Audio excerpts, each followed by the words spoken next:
lilin. Tapi kalau misalnya di rumah tidak ada lilin, kita bisa bikin sendiri lilin darurat. Jadi tidak perlu beli lilin lagi sekarang.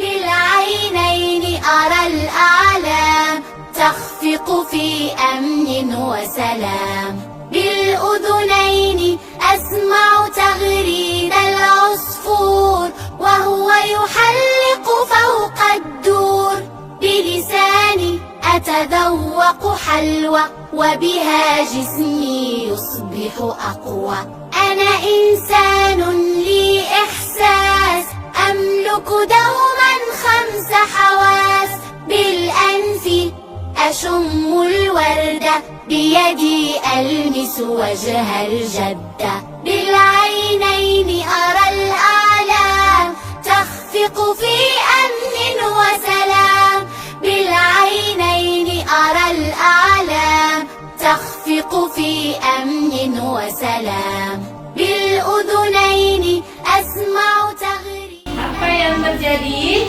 Lilinnya Kita sudah dapat lilin baru, namanya lilin darurat.